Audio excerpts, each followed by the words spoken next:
trying to get us killed?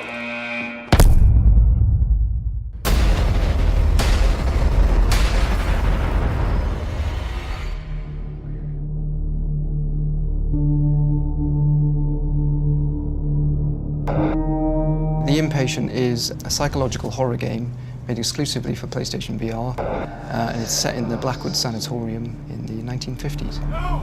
Get me out of this! It's a different kind of horror in some ways to both Until Dawn and Rush of Blood, and it feels significantly more psychological as a result. Help!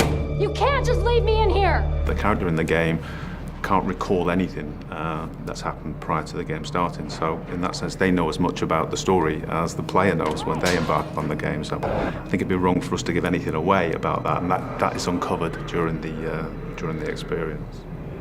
Do you remember who I am? Do you know why you're here? The great thing about PlayStation VR is it puts you right in the action. You're playing as yourself. We make it as much about you as possible. The whole game is about your experience and how you interact with that world.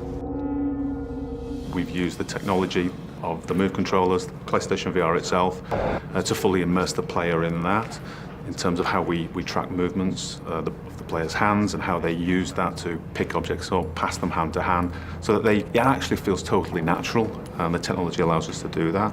What we really want is for people to play the part of the patient, to actually act and perform that part, and so the voice control is an integral part of that. If a character is speaking to you, you just say the words to respond how you'd like, and the system makes the choice appropriately. You understand I want what's best for you.